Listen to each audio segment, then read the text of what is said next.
Hello and shalom everyone. मैं sister ज्योति एक बार फिर से मेरे सभी भाई बहनों को प्रभु क्रिस्त में स्वागत करती हूँ, प्रभु क्रिस्त में अभिनंदन करती हूँ। आशा करती हूँ कि आज के दिन आप सब भले चंगे होंगे और परमेश्वर की महिमा से हम सब ने एक नया दिन को देखा। प्रभु की स्तुति हो, प्रभु की महिमा हो। हालेलुया। मेरे प्रियो, आज पवित्र आत्मा प्रभु कृष्ण ने मुझे एक बात आप लोगों के बीच में और उस वचन के द्वारा, उस संदेश के द्वारा डालने के लिए अंदर से अगुवाई की कि मैं आपको बताऊं कि किस तरह से ये जो समय है, ये जो स्थिति है, और इस पेंडेमिक स्थिति में, ऐसे कंडीशन में बहुत सारे मेरे भाई बहन, बहुत सारा ऐसा परिवार है जो डिप्रेशन में जा रहा है। और डिप्रेशन में जाने के वजह से वो लोग अपने जीवन को नष्ट कर ले रहे हैं, गलत राहों को पकड़ ले रहे हैं, गलत संगत में चले जा रहे हैं। ऐसी ऐसी घटनाओं को वो कर रहे हैं कि जिन्हें सोच पाना भी बहुत तकलीफदायक होता है। मेरे प्रियो, मानते हैं कि ये समय थोड़ा तकलीफदायक है, पर क्या डिप्रेशन में जाकर इन ऐसी गलत चीजों को करना, सुसाइड कर लेना, गलत संगत में चल जाना, निराश हताश हो जाना, क्या यही एक सॉल्यूशन है? जी नहीं। परमेश्वर अगर हमें संसार में भेजा है तो परमेश्वर हमारे हर एक बात की सुधि लेता है, क्योंकि वचन ही कहता है मेरे प्रियो कि परमेश्वर ने हमें एक प्रार्थना में सिखाया कि वो प्रतिदिन की रोटी हमें देता है। परमेश्वर अगर हमें इस संसार में भेजा तो वो हमारे लिए एक अच्छी योजना को रखता है। हालेलुया। जैसा कि वचन कहता है यिर्मयाह 29:11 में कि वो हमारे लिए एक अच्छी और भली कल्पना को रखता है। मेरे प्रिय, ये स्थिति थोड़ी तकलीफदायक है, मानते हैं। आप में से बहुत सारे भाई बहन का जॉब चला गया होगा, बहुत सारे भाई बहन के घर की स्थिति सही नहीं होगी, बहुतों का विवाह टूट जाता है, बहुत को इस समय बच्चे ना होने की वजह से भी निराश है। बहुत से ऐसे परिवार है जिनका वैवाहिक जीवन सही ढंग से नहीं चलने से भी वो निराश है। एग्जाम्स में, परीक्षाओं में अच्छा रिजल्ट नहीं आने की वजह से भी निराश है। नौकरियां नहीं मिलने की वजह से भी निराश है। डिप्रेशन में मत जाइए। ये समय मैं आप सबको यही समझाना चाहूंगी, डिप्रेशन में जाकर अपने जीवन को नष्ट ना करें। परमेश्वर ने अगर माँ के गर्भ से लेकर अब तक आपको संभाला है तो निश्चय वो आपकी हर एक स्थिति को जानता है, और वो हर एक परिस्थितियों में भी आपको निकाल सकने में सहायता रखता है। पर हमें और आपको क्या करना है? हम लोग जब ऐसे कंडीशंस में, ऐसे हालातों में गुजरते हैं तो हम परमेश्वर को पुकारने की जगह हम अपने में शैतान को मौका देते हैं, अकेलेपन में चले जाते हैं, गलत संगति में चले जाते हैं, गलत लोगों से एडवाइस ले लेते हैं, पर फिर भी हम एक बार परमेश्वर को नहीं पुकारते हैं। आप जब ऐसे कंडीशंस में होते हो, ऐसे हालात में होते हो, तो आप गलत चीजों को मत फोकस करो। उस समय आप प्रार्थनाएं करो। विशेषकर हम विश्वासियों के लिए मैं यही कहूंगी, हमारे पास एक उम्मीद है, एक आशा है। वो आशा है प्रभु क्रिस्त, जिसके द्वारा हम इन चीजों से निकल सकते हैं, इन परेशानियों से निकल सकते हैं मेरे प्रियो, है ना? और ऐसा नहीं है कि आप ही सिर्फ इन तकलीफों से गुजरे। मैं खुद भी ऐसे पेंडेमिक स्थिति से गई हूँ, जब मेरे मन में भी एक बार ऐसे विचार आए थे कि मैं अपनी जिंदगी को खत्म कर दूं। लेकिन अगर मैं उस समय शैतान की बात को सुन लेती और अपने जीवन को खत्म करती, तो क्या आज आप लोग मुझे सुन पाते? क्या आज आप परमेश्वर के वचन को इस तरह से सुन पाते? नहीं। आज बहुत से ऐसे भाई बहन हैं जो गलत चीजों को फोकस करके, बहुतों का देखते हैं, बहुत सारे भाई बहन कॉल करते हैं कि प्यार से भी किसी से लव चक्कर होने से उनका हृदय टूटता है और वो अपने आप के जीवन को खत्म करने की कोशिश करता है। बिल्कुल ऐसा न करे। मेरे जीवन में भी कई बार ऐसी घटनाएं घटी थी जब मैं पूरी तरह से प्रभु में नहीं थी और मेरा जीवन पूरी तरह प्रभु में समर्पित नहीं था। मैंने भी उन गलतियों को करा था, उन उन ऐसी ऐसी गलतियों को करा था जिसके बाद मैंने, मेरे अंदर शैतान ने काम किया कि तुम्हारे जीवन में अब कुछ नहीं बचा है, तुम अपने अपने जीवन को नष्ट कर लो। पर शुक्रगुजारी करती हूँ पिता परमेश्वर का कि कहीं न कहीं उस समय भी मैं अपने ईश्वर पे विश्वास करती थी और मैंने उस स्थिति में भी परमेश्वर को पुकारा और परमेश्वर ने मुझे उस गलत डिसीज़न को लेने से रोका और परमेश्वर मुझे एक नई पहचान, एक नया जीवन दिया, जिससे मैंने जाना कि संसार में ये परेशानियाँ हमेशा नहीं रह सकती है, क्योंकि प्रभु अगर हमें जीवन देता है तो वो हमारे लिए अच्छी और भली योजना को रखता है। पर हम और आप क्या करते हैं? हम और आप परमेश्वर के वचन को पढ़ने के बजाय, प्रार्थना करने के बजाय, परमेश्वर के दास-दासी से काउंसलिंग लेने के बजाय, हम लोग अपने जीवन में शैतान को मौका देकर अकेलेपन में चले जाते हैं, नशा को पकड़ लेते हैं, गलत संगति में चले जाते हैं और इस तरह डिप्रेशन में जाते-जाते हम अपने जीवन को नष्ट कर देते हैं। पर आज मैं सिस्टर ज्योति आपको इंकरेज करती हूँ कि परमेश्वर आपसे प्यार करता है और प्रभु आपकी चिंता करता है। प्रभु आज भी आपको मौका दे रहा है कि आप उसके पास लौट आए। प्रभु आपसे प्यार करता है। प्रभु कहता है कि तू अपनी सारी प्रॉब्लम, सारी टेंशन मुझको दे दो, क्योंकि मैं तुम्हारे लिए सोचता हूँ और मैं तुम्हारे लिए अच्छी कल्पना को रखता हूँ। पर क्या आज आप तैयार हैं इन चीजों को प्रभु में देने के लिए? देखिए, प्रभु आपसे प्रेम करता है और प्रभु आपके हर एक सिचुएशंस को जानता है और उससे वो आपको निकाल सकता है। आइए मैं वचन से ही आपको बताऊंगी कि किस तरह प्रभु आपका केयर करता है और किस तरह बाइबल में एक व्यक्ति के बारे में बताऊंगी। उसके भी लाइफ में बहुत परेशानी है। चाहता तो वो डिप्रेशन में जा सकता था, लेकिन वो डिप्रेशन में न जाकर उसने परमेश्वर की वाणी को पकड़े रहा और वो परमेश्वर की वाणी को पकड़ने की वजह से परमेश्वर ने उसके जीवन में अच्छी योजना को लाया। आइए मैं एक वचन पढ़ती हूँ, फिर मैं परमेश्वर की स्तुति हो इस वचन के द्वारा। और इस वचन के द्वारा आज आपके पास एक उम्मीद है, एक आशा है और इस वचन को जरूर से अपने जीवन में रिसीव कीजिए, ताकि इस पेंडेमिक स्थिति से प्रभु आपको निकालने में सामर्थ है और वो निकालेगा। पर आपको ईमान और विश्वास रखना है। इससे पहले भी मैंने एक सरमन दिया था, मैंने आपको बताया था कि जब आप प्रभु पर विश्वास करते हैं तो प्रभु के बड़े बड़े मिरेकल्स को देखते हैं, उसकी महिमा को देखते हैं, है ना। आइए मैं वचन में जाऊं। पहला पतरस के अध्याय 5 के 7 में मेरे प्रिय वचन कहता है, अपनी सारी चिंता उसी पर डाल दो, क्योंकि उसको तुम्हारा ध्यान है। हालेलुया। पहला पत्र 5-7 के वचन में हमने क्या पढ़ा? अपनी सारी चिंता उसी पर डाल दो, क्योंकि उसको तुम्हारा ध्यान है। किसे तुम्हारा ध्यान है? परमेश्वर क्रिस्त को आपका ध्यान है।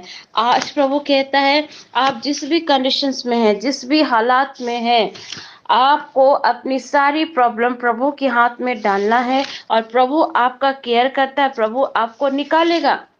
हालेलुया। कभी कभी कुछ ऐसी घटनाएं, जब ऐसा डिप्रेशन वाली चीजें आती हैं, उन चीजों से आप खुद नहीं निकल सकते और कोई आपकी सहायता नहीं कर सकता सिवाय परमेश्वर को छोड़कर। सुसाइड करना, नशे में जाना, गलत संगत में पड़ना या अपने जीवन में निराश, हताशा को लेकर नहीं चलना है। आज आप विश्वासी भाई बहनों के पास एक उम्मीद है, क्योंकि परमेश्वर का वचन जीवित कलाम है और जिंदा वचन कहता है। प्रभु कृष्ण स्वयं आप सबसे कहते हैं कि आप अपनी सारी चिंता किस पर डाल दो? परमेश्वर पर डालो। जब आप ऐसा करते हैं तो प्रभु आपके लिए एक अच्छी और भली योजना को लाता है। आज मैं बाइबल से एक ऐसे व्यक्ति के बारे में बताऊंगी जिसके जीवन में कई एक कठिन परिस्थितियां आई और उन कठिन परिस्थितियों पर भी उसने, वो डिप्रेशन में ना जाकर प्रभु को पकड़े रहा और प्रभु ने उसको एक महान अधिकारी बनाया, उसके लिए एक अच्छी योजना को बनाया। Hallelujah, praise the Lord. आप सभी जानते हैं, उत्पत्ति के ग्रंथ में हम पढ़ते हैं अध्याय 29 से आप पढ़ोगे तो पता चलेगा कि याकूब के कितने बेटे थे?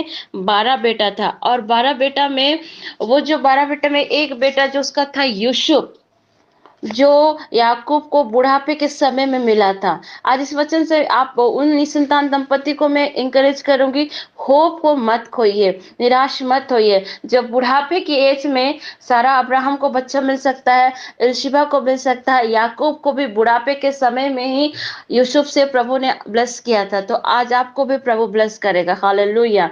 जो विश्वास करते हैं वो यीशु मसीह के नाम से इस वचन को रिसीव करें। यहाँ पर देखते हैं यूसुफ को बुढ़ापे में, याकूब को बुढ़ापे के समय में यूसुफ मिला। हम वचन में पढ़ते हैं कि वो बुढ़ापे का सहारा था, उसको बुढ़ापे की एज में ही यूसुफ मिला, है ना? आप सभी जानते हैं कि यहाँ पर यूसुफ जो प्रभु के भय में चलता था, उसको प्रभु ने एक दर्शन दिया था कि उस 11 तारे और सूर्य और चंद्रमा उसको नमन कर रहे। ये जब उसने विजन अपने भाइयों को, अपने बाप को बताया, तो उसके बाप ने भी उसे डांटा और उसके भाई उनसे शक करने लगे। कभी कभी जब हम डिप्रेशन में जाते हैं और कभी कभी ऐसी स्थितियां आती हैं, तो हमारे परिवार में भी कुछ कुछ सदस्य ऐसे होते हैं, हमें उस जगह से निकालने के बजाय हमारे बैरी बन जाते हैं।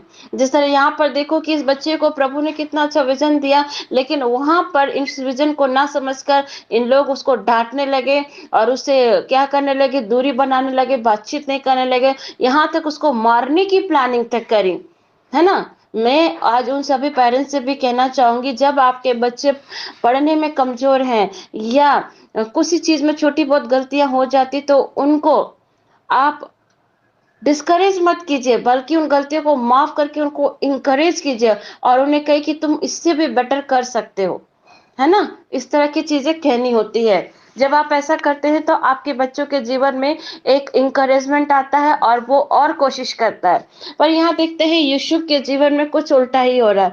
वो उसके विजन को बताने की वजह से, अपने दर्शन को बताने की वजह से उसके भाइयों ने उसे क्या किया, मारा पीटा, गड्ढे में डाल दिया। यहाँ तक कि उस बच्चे को जो 17 साल का था यूसुफ, उसको मार पीट करके उसे क्या किया, मिस्र में जाने वाले लोग व्यक्तियों के हाथ में उसे बेच दिया।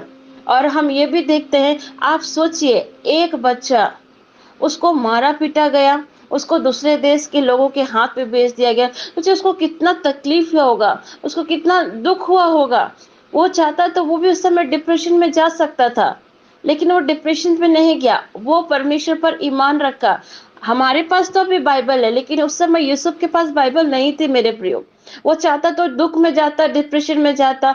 हो सकता है जो उसके भाइयों ने उसके साथ व्यवहार किया और उसको इस तरह से बेच दिया, आज आपके परिवार में कोई आपके साथ ऐसा करेगा ना, तो आप भी कहीं ना कहीं बहुत गहरे डिप्रेशन में चले जाओगे। बोलोगे मुझसे मेरा परिवार प्यार ही नहीं करता, मैं जी के क्या करूंगा। लेकिन क्या यूसुफ ने ऐसा किया? नहीं। यूसुफ, हम देखते हैं, वो बच्चा को क्या करते हैं, मिस्र में बेचा, मिस्र में बेच दिया जाता है। और मिस्र में एक पोतीफर नामक व्यक्ति के घर में वो सेवा करने लगता है। वहां पर भी उसको देखिए, उसकी पत्नी, पोतीफर की पत्नी उससे रिलेशनशिप बनाने की कोशिश करती है, पर वो रिलेशनशिप नहीं बनाता है, वो उससे भाग जाता है। जो जबकि उसने गलती करी भी नहीं थी, फिर भी उसके ऊपर रेप का केस लगता है और उसे बंदीगृह में डाला जाता है। यहाँ पर ध्यान देने वाली बात है, मेरे हर जवान भाई बहनों को भी मैं कहूंगी कि व्यभिचार से आपको भागना है, ना कि उसके लिए दुआएं करें। प्रार्थना इंपॉर्टेंट है, मैं ये नहीं कहती कि इंपॉर्टेंट नहीं, इंपॉर्टेंट है, लेकिन जहां आप देखते हैं कि इस तरह के विचार आपके माइंड में उठ रहे हैं, तुरंत वहां से हट जाइए, तुरंत ऐसे लोगों से हट जाइए, ऐसे विचारों से हट जाइए और प्रभु के कलाम को अपने हृदय में रखें। जिस तरह दाऊद कहता है कि ऐ खुदावन, मैंने तेरे कलाम को अपने हृदय में रख छोड़ा है, ताकि मैं तेरे विरुद्ध पाप ना करूं। आज हम नौजवान भाई बहनों को भी ऐसा ही करना है। जब आपके जीवन में इस तरह के गंदे थॉट्स आते हैं, व्यभिचार जैसे, तो हमें और आपको भी परमेश्वर के कलाम को स्मरण करना है और उस जगह से हटना है, ना कि उस जगह में पड़े रहना है। क्योंकि व्यभिचार भी बिस्तर पे नहीं, सबसे पहले मन में होता है और इसके द्वारा हम पाप में पड़ते हैं। जब इस तरह के विचार आते हैं, तो आप परमेश्वर के कलाम को पढ़े, परमेश्वर के कलाम को मनन कीजिए और उस जगह से भागिए, जैसे यूसुफ भागा। और उसे देखते हैं कि ये लड़का को वहां जेल में डाला गया, रेप केस में। वो बच्चा जिसकी कुछ गलती नहीं थी, वो लड़का जिसे अपने अपनों ने ठुकराया और अपनों ने ठुकराने की वजह से दूसरे देश में बेचा गया। वहां पर भी जब वो काम कर रहा था, उस पर गलत इल्जाम लगे, रेप का इल्जाम लगा और उसे जेल में डाला गया। वो चाहता तो उस वक्त भी डिप्रेशन में जा सकता था, पर क्या उसने ऐसा किया? नहीं। हम और आप देखते हैं, वो जब जेल में भी था, तो परमेश्वर की वाणी और प्रतिज्ञा को याद करता था और उस पर पूरी तरह ऑनेस्ट में चलता था। इस वचन के द्वारा मैं आपको ये बताना चाहूंगी, उस समय भी देखिए, उस समय भी यूसुफ डिप्रेशन में नहीं गया, इस मैसेज को थोड़ा ध्यान से समझिए। इस मैसेज को मैं इसलिए आज आपको समझाने की कोशिश कर रही हूँ कि आप समझो कि उस बच्चे को अपनों ने ठुकराया, ठुकराने के बाद वो जेल में भी चला गया। वहाँ मिस्र में सेवक, उसने ऑनेस्टी के साथ सेवा किया था, उसने ईमानदारी के साथ सेवा किया था, लेकिन फिर भी उसकी ईमानदारी पर उन्होंने विश्वास नहीं किया। पोतीफर ने अपनी पत्नी पर विश्वास करके उसको जेल में डाल दिया। हो सकता है आज आप जहाँ जॉब करते हैं, हो सकता है आप जहाँ नौकरी करते हैं, वहाँ आपके भी कुछ ऐसे हालात होंगे कि आप ऑनेस्टी से चलते हैं और कुछ लोग आपके पीछे पड़े रहते आपको डिस्टर्ब करने के लिए, आपको डिप्रेशन में जाने के लिए। लेकिन उन चीजों को फोकस ना करें, आप उनके लिए प्रार्थनाएं करें जो आपके पीछे पड़े रहते हैं।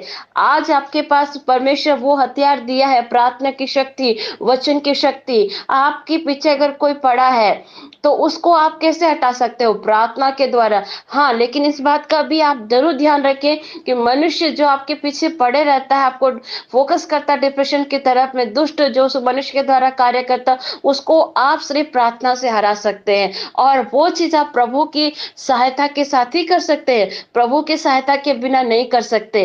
इसीलिए सबसे ज्यादा अगर आप ईमान रखो तो परमेश्वर पर रखो, मनुष्य पर नहीं। क्योंकि सर्वशक्तिमान जिसे ने आपको इस संसार में भेजा, आपको रचा, आपको बनाया, यहाँ भेजा, वो आपकी हर परेशानी को निकाल सकता है। इब्रानी के एक जगह कलाम में प्रभु कहता है कि वो स्वयं परीक्षा की दशा में पड़ा था, तो वो अपने बच्चे को परीक्षा की दशा में कैसे ना निकालेगा? परमेश्वर आपकी हर कंडीशन को जानता है मेरे प्रियो।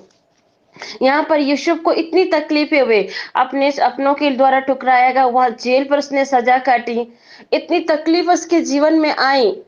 सोचिए, अपने उसे अपने उसने अपने अपने प्रिय बाप को छोड़ना पड़ा, वो अपने भाई को छोड़ना पड़ा, और उसके अपने भाइयों ने उसके साथ इतना गलत बर्ताव किया। जहां उस नौकरी करता था, जहां वो जॉब करता था, वहां पर भी उसे कितना डिप्रेशन में डाला गया, कितना उसको मेंटली टॉर्चर हुआ होगा। जब पोतीफर की पत्नी बार बार उसको रिलेशनशिप के लिए, व्यभिचार के लिए उकसा रही होगी, लेकिन उस जगह भी उसने ऐसा काम नहीं किया, और नहीं करने की वजह से उसे जेल में डाला गया। वो चाहता तो डिप्रेशन में जाकर निराश हो सकता, वो चाहता तो डिप्रेशन की हालत में रहते हुए वो पोतीफर की पत्नी के साथ रिश्ता बनाता, लेकिन उसने ऐसा नहीं किया। उसने ऐसी कोई भी चीजें नहीं की जो परमेश्वर की नजर में गलत हो, बल्कि वो परमेश्वर के भय में चलता था और परमेश्वर की प्रतिज्ञा को स्मरण करता था, और उसको विश्वास था कि प्रभु जो भी उसके साथ कर रहा है, जो कुछ उसके जीवन में अलाउ हुआ है, कहीं ना कहीं उसके लिए अच्छी चीज को प्रभु लाएगा। आज हमारे जीवन में थोड़ी सी तकलीफें आ जाती, थोड़ी परेशानी क्या आ जाती है, घर के हालात सही नहीं होते तो हम डिप्रेशन में चले जाते हैं। पर हम ये नहीं सोचते कि ये जो समस्याएं हैं, ये जो दिक्कतें हैं, इन दिक्कतों से हम कैसे निकले। क्या हताश होके, क्या निराश होके, क्या सुसाइड करके, या गलत संगति में पड़ के, नशा करके क्या हम इन चीजों से निकल पाएंगे? नहीं। हम इन चीजों से कब निकल पाएंगे? जब हमारे जीवन में समस्या आती हैं, तो उन समस्याओं में हमें अपना फोकस परमेश्वर की ओर लगाना है। उस समय हमें परमेश्वर से मदद मांगनी है। जो सृष्टिकर्ता आपको यहाँ भेजा है, वो आपकी हर पल, हर क्षण आपको मदद कर सकता है। मेरे प्रियो, आज मैं सिस्टर ज्योति आपको इंकरेज करती हूँ, क्योंकि सिस्टर ज्योति भी ऐसे हालातों से गुजरी है। मेरे जीवन में भी कई एक ऐसे लोग आए जो मुझे डिप्रेशन की ओर ढकेल रहे थे। मैंने भी अकेलेपन को चुन लिया था। मैंने भी सोचा मेरी जिंदगी अब खत्म होने पर मैं जीवन को खत्म करूंगी। मैंने इस तरह की बातें शैतान ने मेरे अंदर डाला था, और मैं इन्हीं चीजों पर फोकस कर रही थी। पर शुक्रगुजारी करती हूँ कि उन समय पर भी मुझे परमेश्वर की आत्मा हमेशा अंदर से बात करती थी, मैं प्रार्थनाएं करती थी। डिप्रेशन में डालने में बहुत लोग थे, मैं डिप्रेशन की स्थिति में भी चली गई थी। आज मैं खुद का एक्सपीरियंस आपके सामने बता रही हूँ। जब मैं एक टीन एज पर थी तो मैं भी गलत चीजों को पकड़ ली थी, पर उन गलत चीजों पर मैंने डिसीजन लेके मैं अपने जीवन को खत्म करूंगी। और दुष्ट इस तरह से प्लानिंग करके रखा था कि अब तब मैं सुसाइड करके अपने जीवन को नष्ट करूं। मैं चाहती तो दुष्ट की बातों को फोकस करके उन चीजों को कर सकते थे, पर शुक्रगुजारी करती हूँ अपने पिता परमेश्वर का, उसकी आत्मा ने मुझे रोका। क्योंकि कहीं न कहीं मैं उस समय भी अपने पिता परमेश्वर को स्मरण करती थी। हालाँकि लोग थे जो मुझे टोंट करते थे, डिप्रेशन की ओर भेजते थे। मेरे तकलीफ़ों को कोई समझ नहीं पाता था। यहाँ तक कि इवन कुछ मेरे परिवार के भी सदस्य थे जो मुझे हमेशा इन चीज़ों की ओर करता था। मेरे अपने मित्र लोग भी ऐसे थे जो मुझे डिप्रेशन की ओर भेज रहे थे, गलत लाइन की ओर भेज रहे थे। मैं चाहती तो उन चीज़ों को पकड़ सकती थी, लेकिन मैंने ऐसा नहीं किया। मैंने उस समय घुटने में होकर सिर्फ़ और सिर्फ़ प्रभु से मदद माँगी। मैं घुटने में होकर पवित्र आत्मा को अपने जीवन में अलाउ होने के लिए अधिकार दिया। मैं घुटने में रहकर परमेश्वर के वचन को पढ़ना शुरू की, परमेश्वर के कलाम को पढ़ना शुरू किया। और मैं धन्यवाद भी करती हूँ जब मैंने ऐसा किया, तो इस बीच प्रभु के बहुत से ऐसे भाई-बहन मेरे जीवन में भी थे जो मुझे इन चीज़ों से निकाला, मुझे इन सब से निकलने में भी सहायता की। पर डिसीज़न आपका होना चाहिए, आपका निर्णय होना चाहिए कि आप ऐसे स्थिति में किन चीज़ों को चुनते हैं, निराशा को या आशा को? डिसीज़न आपका होता है मेरे प्रियो। आज मैं आपको कहूँगी कि हर कोई आपके साथ अच्छा नहीं हो सकता है, लेकिन एक वो व्यक्ति है जो परफेक्ट है, वो हमेशा आपके साथ अच्छा है और आपसे प्यार करता है और आपको इन चीज़ों से निकाल सकता है। वो है सिर्फ़ और सिर्फ़ परमेश्वर। इस स्थिति से आपको निकालने में सक्षम वही है।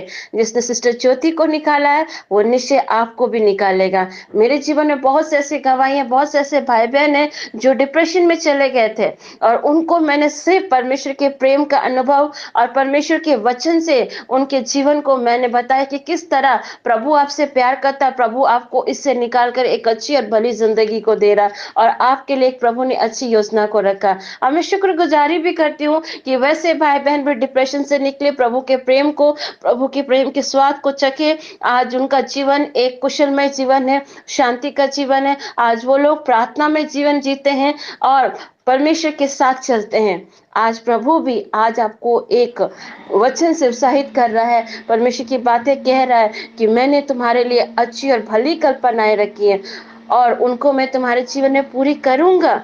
आज आप निराश ना हो। देखिए, यूसुफ के जीवन में इतनी तकलीफें आई, लेकिन हम देखते हैं कि अंत तक यूसुफ ने प्रभु को नहीं छोड़ा, और जिस वजह से प्रभु ने उसके जीवन में इतनी बड़ी आशीष दी कि वो पूरे मिस्र का अधिकारी बन गया था। वो सिर्फ उस देश का ही नहीं, बल्कि अपने परिवारों को भी पाला, अपने खानदान को पाला, अपने भाइयों को भी माफ किया। इवन अकाल के समय अपने पूरे परिवार की भी उसने सुधि ली और मिस्र की भी सुधि ली। मेरे प्रियो, जब यूसुफ ऐसे डिप्रेशन स्थिति में गया था, तो उसने भी गलत डिसीजन नहीं लिया था, वरन उसने परमेश्वर पर विश्वास रखा था। आज मैं सिस्टर ज्योति आपको एनकरेज करती हूँ, उत्साहित करती हूँ कि ऐसे पेंडेमिक स्थिति में आप निराश ना हो, हताश ना हो। कोई बात नहीं है, अभी आपकी नौकरी नहीं है, परमेश्वर आपको नौकरी देगा। अभी आपका विवाह नहीं हो पा रहा, निश्चय सही समय पर, सही दिन पर प्रभु आपको एक पवित्र विवाह में जोड़ेगा। हो सकता आज आपको संतान नहीं है, लोग ताने मारते होंगे, पर प्रभु पर आप विश्वास रखो। जब वो बूढ़ी सारा को, बूढ़ी इल्सिबा को बच्चा दे सकता है, तो निश्चय सही समय पर आने पर प्रभु आपको देगा। अगर आपके घर में कोई बीमार है, तो आप प्रार्थनाएं करो, निश्चय प्रभु उसको चंगाई प्रदान करेगा। क्योंकि प्रभु डॉक्टर को बनाए, उससे पहले स्वयं प्रभु डॉक्टर थे, जिसने सृष्टि की रचना की और आदम से हवा को निकाला। हालेलुया। तो वो सर्वशक्तिमान सब कुछ आपके जीवन में करने में समर्थ रखता है। आज मैं आपको इंकरेज करती हूँ इस वचन के द्वारा कि अपनी सारी चिंता प्रभु पे डालो, और प्रभु आपको प्रॉमिस करता है कि वो आपका ख्याल रखेगा, वो आपका ध्यान रखेगा, वो आपके लिए अच्छी और भली कल्पना को रखता है। जिस तरह प्रभु ने यूसुफ के जीवन में किया, अय्यूब के जीवन में किया, दाऊद के जीवन में किया, वो आपके जीवन में भी कर सकता है। जिस तरह सिस्टर ज्योति के जीवन में किया प्रभु ने, उस तरह आज आपके जीवन में भी प्रभु करना चाहता है मेरे प्रियो। हालेलुया। आज इन परिस्थितियों को देखकर आप निराश ना हो। समय आने पर प्रभु अपना काम को पूरा करता है, पर प्रभु ये भी देखता है कि ऐसी स्थिति में आप किससे मदद मांगते हो, परमेश्वर से या मनुष्य से। परमेश्वर पर आप विश्वास रखोगे तो आशीष को ही पाओगे, और परमेश्वर आपको कंगाल को घूरे से उठाकर धनी बनाता है। वो एक परमेश्वर इसीलिए हमारे बीच आया था कि वो ज्ञान ज्ञान वालों के लिए, धनवानों के लिए नहीं, बल्कि वो तुच्छ लोगों के लिए आया था, टूटे हारे के लिए आया था, पापियों के लिए आया था, ताकि उसको उस जगह से चुन ले और परमेश्वर की महिमा प्रकट हो। आज प्रभु ने भी आपको चुना है। आज मेरे वचन को जितने भाई बहन सुनेंगे, आप बिलीव कर लो कि खुदावन ने आपको चुना है और आपको इन सब चीज से निकालेगा। और इस डिप्रेशन की स्थिति में आपको प्रभु निकालने में सामर्थ्य है। जब सिस्टर ज्योति डिप्रेशन से निकल सकती है, तो आज प्रभु आप सबको भी निकाल सकता है। मैं इस वचन के द्वारा इंकरेज करती हूँ मेरे प्रिय भाई बहनों, आप प्रभु पर अपनी सारी चिंता को डालें, और निश्चय प्रभु आपके लिए एक भली और अच्छी कल्पना को रखा है। और प्रभु ने वायदा किया है अपने वचन से कि वो आपकी चिंता करता है, वो आपका केयर करता है, वो आपसे प्यार करता है। आप प्रभु से प्यार करें। वचन कहता है प्रभु ने पहले आपसे प्यार किया है। हालेलुया। परमेश्वर इस वचन के द्वारा आप सभी भाई बहन को बहुत आज की आशीष दे। Praise the Lord. जय मसीह की।